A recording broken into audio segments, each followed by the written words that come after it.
Hi friends, welcome to my channel. இன்றைக்கி நம்ம சேனலில் ஒரு சூப்பரான ரெசிபி தாங்க, குழம்பு ரெசிபி தான் பண்ணியிருக்கோம். ரொம்ப மருத்துவ குணம் மிக்க குழம்பு. அது என்ன குழம்புன்னு வாங்க வீடியோக்குள்ளே போய் பார்க்கலாம்.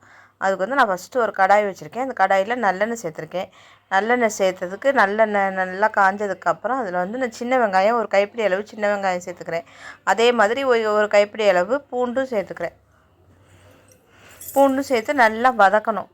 எண்ணெயிலே நம்ம நல்லா வதக்கணும். நான் இது குழம்புக்கு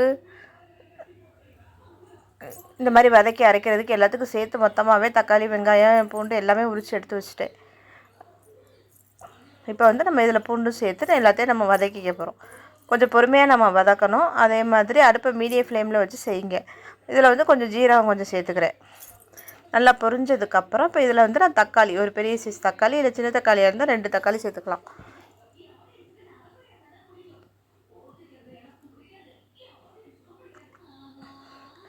வெங்காயம் பூண்டு வதங்கினதுக்கப்புறம் நம்ம தக்காளியை சேர்த்து நல்லா வதக்க போகிறோம். நம்ம இதெல்லாம் மிக்சியில் சேர்த்து அரைக்க தான் போகிறோம். அதனால் ஓரளவுக்கு நம்ம வதங்கினாலே போதும். தக்காளி உருவம் தெரியாமல் வதங்கணும் அப்படிங்கிற மாதிரிலாம் கிடையாது. வதங்கணும், அவ்வளோதான். ஒரு 60% மேலே வதங்கினாலே நம்மளுக்கு போதும். 60-70%. ஏன்னா அரைச்சிட்டு மறுபடியும் நம்ம எண்ணெயில் வதக்கத்தானே போகிறோம். அதனால் நல்லா தக்காளி வெங்காயம் பூண்டு எல்லாம் நல்லா வதங்கினதுக்கப்புறம் நான் இன்றைக்கி எடுத்துருக்கிறது முடக்கத்தான் கீரை. இதுதான் முடக்கத்தான் கீரை. இதில் கீரையை மட்டும் நான் அந்த மாதிரி ஆஞ்சிட்டு எடுத்து கழுவி வாஷ் பண்ணி வச்சுருக்கேன். இப்போ இது தக்காளி வெங்காயம்லாம் நல்லா வதங்கினதுக்கப்புறம் இதில் நம்ம கீரையும் போட்டு நம்ம நல்லா வதக்க போகிறோம். தண்ணி இல்லாமல் நம்ம கீரையை இதில் போட்டு வதக்கணும். இந்த முடக்கத்தான் கீரை உடம்புக்கு அவ்வளவு நல்லதுங்க. இதில் முழங்கால் வலி, கை கால் வலி, இடுப்பு வலி, அதே மாதிரி நம்மளுக்கு இது முடிக்கும் ரொம்ப நல்லது. நிறைய மருத்துவ குணம் இருக்குது. இதை நம்ம சூப்பாக செஞ்சு சாப்பிட்லாம், தோசையை சுட்டு சாப்பிடலாம். எந்த மெத்தடில் வேணாலும் நம்ம செய்யலாம். இன்றைக்கி நான் இந்த மெத்தடில் செஞ்சுருக்கேன். ஒரு கைப்பிடி ஒரு கட்டை கீரை அப்படியே நான் போட்டுட்டேன். ஒரு 1.5 கைப்பிடி அளவு இருந்தது. இப்போ இதுக்கு தகுந்த மாதிரி நம்ம தக்காளி வெங்காயம் போட்டு செய்யும்போது நம்மளுக்கு நல்லாயிருக்கும். இல்லை நம்ம கொஞ்சமாக செஞ்சு துவையாக கூட நம்ம அரைச்சி செஞ்சு சாப்பிட்டுக்கலாம். ஆனால் இது எப்படியாவது நம்ம உடம்புக்கு சேர்த்துக்கிட்டோம் அப்படின்னா உடம்புக்கு ரொம்ப நல்லது. அதே மாதிரி இதில் நிறைய சத்து இருக்குது.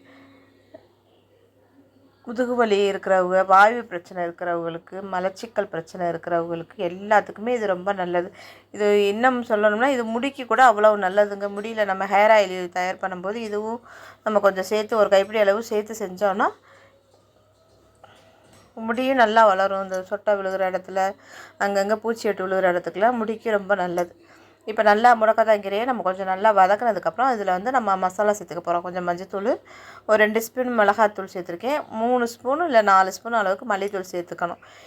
நம்ம இதில் மல்லித்தூள் சேர்த்து நம்ம செஞ்சுக்கணும். குழம்பு மிளகாத்தூளாக இருந்தால் மொத்தத்தில் 4 ஸ்பூன் போட்டால் போதும். குழம்பு மிளகாத்தூள் இல்லை அப்படிங்கிற பட்சத்தில் நான் மிளகாத்தூள் தனி, மிளகாத்தூள் தனியாக, மல்லித்தூள் தனியாக சேர்த்துருக்கேன். சேர்த்து நம்ம நல்லா வதக்கிட்டு நம்ம இதில் கொஞ்சம் ஒரு கைப்பிடி அளவு தேங்காய் துருவல் நம்ம எதுக்கு சேர்க்குறோம் அப்படின்னா, தேங்காய் துருவல் சேர்க்கும்போது குழம்பு நல்லா திக்காக இருக்கும். அதுக்காக தேங்காய் துருவல் நம்ம சேர்த்துக்கிறோம்.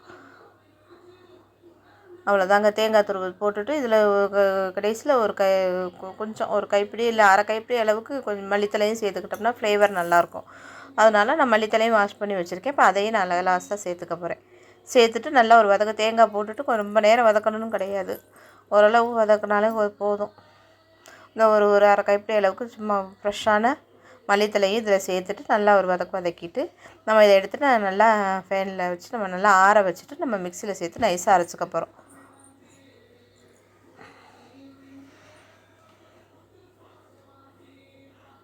நல்லா வதக்கியாச்சு. இப்போ நான் இதை எடுத்துகிட்டு நான் குழம்பு தாளித்து விட போகிறேன். அதுக்கு தக்காளி வெங்காயம் எல்லாம் கட் பண்ணி வச்சுருக்கேன். இப்போ இதை ஆற வச்சுட்டு நம்ம அடுத்து ஒரு கடாயில் நம்ம இந்த குழம்பு தாளித்து விட்டுறலாம்.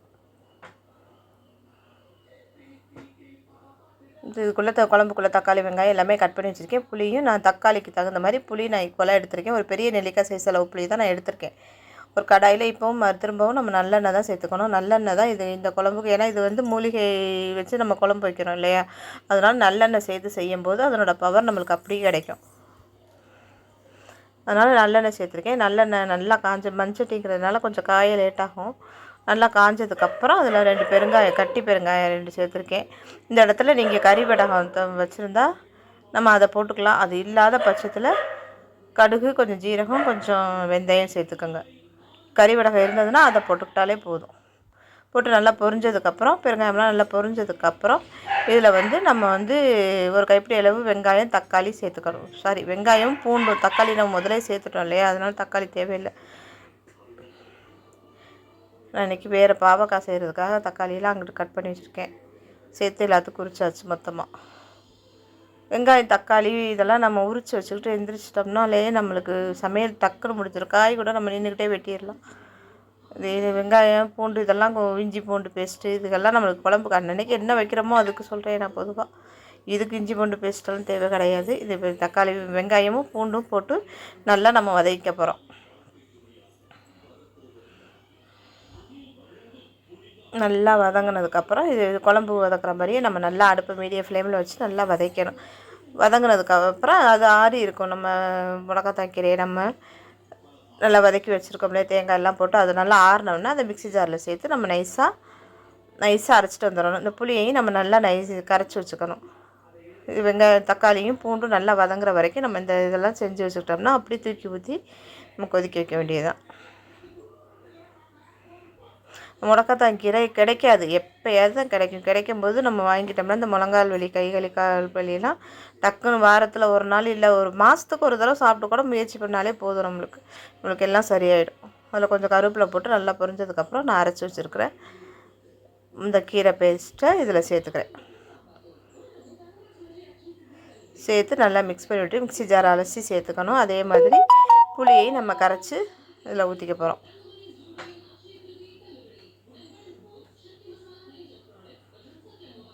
புளியையும் கரைச்சி ஊற்றிக்க போகிறோம். மிக்ஸி ஜாரையும் அதே மாதிரி அலசி ஊற்றிட்டு நம்ம தேவையான அளவுக்கு தண்ணி ரொம்ப திக்காகவும் இருக்க வேண்டாம், ரொம்ப தண்ணியாகவும் இருந்தாலும் நல்லா இருக்காது. ஸோ அதனால் நம்ம ஏன்னா தண்ணி ஊற்றி நம்ம குழம்பு கொதிக்கணும். கொதித்து எண்ணெய் பிரிஞ்சு வந்தால் தான் அந்த குழம்பு டேஸ்ட்டு நல்லாயிருக்கும். இந்த குழம்பு நம்ம 2 நாளைக்கு கூட வச்சு சாப்பிடலாம், நல்லது உடம்புக்கு. வீட்டில் யாருக்காவது கை கழுவி கால் வலி இருக்குது அப்படின்னா அவங்களுக்கு இந்த மாதிரி செஞ்சு கொடுங்க. இட்லி, தோசைக்கு நல்லாயிருக்கும். அதே மாதிரி சாப்பாட்டுக்குமே இது நல்லாயிருக்கும். நான் இன்றைக்கி சாப்பாட்டுக்கு தான் செஞ்சுருக்கேன். நம்ம சாப்பாடு போக இட்லி, தோசைக்கு நம்ம வச்சு சாப்பிட்லாம் அப்படிங்கிறதுனால நம்ம இது செஞ்சு வச்சுக்கிட்டோம்னா 2 நாளைக்கு வச்சு சாப்பிட்டுக்கலாம்.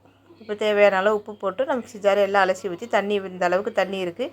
இப்போ இது வந்து குழம்பு கொதித்து திக்காகி வரும். திக்காகி எண்ணெய் பிரிஞ்சு வரும். அந்த ஸ்டேஜில் நம்ம பார்த்துட்டு நம்ம அடுப்பு ஆஃப் பண்ணிக்கலாம். இப்போ நான் மூடி போட்டு மூடி வச்சுருக்கேன். இடையில எடுத்து நம்ம கிண்டி விட்டுக்கிட்டே நம்ம பார்த்துக்கணும். கொதிக்கையில் 10 நிமிஷத்துக்கு ஒருக்கா 5 நிமிஷத்துக்கு ஒருக்கா நம்ம பார்த்தோம்னா குழம்பு எவ்வளோ திக்காக இருக்குங்கிறது நம்ம அந்த எந்த இடத்துல நம்ம தேவையோ அந்த மாதிரி ரொம்ப திக்காக இருக்கிறனாலும் நல்லா இருக்காது. கொஞ்சம் தண்ணியாக வரும்போது நம்மளுக்கு எந்த கன்சிஸ்டன்சியில் வேணும் அப்படின்னு பார்த்து அந்த இடத்துல நம்ம ஆஃப் பண்ணிக்கலாம். ஆனால் குழம்பு நல்லா கொதிக்கணும். குறைஞ்சது ஒரு 10 நிமிஷத்துலேருந்து 15 நிமிஷம் வரைக்கும் நல்லா கொதிச்சாதான் அது எண்ணெய் பிரிஞ்சு வரும். இப்போ ஒரு 5 நிமிஷத்தில் நான் எடுத்து கிளறி விட்டுருக்கேன். இன்னும் ஒரு 5 நிமிஷம் கழித்து எடுத்து பார்க்கலாம்.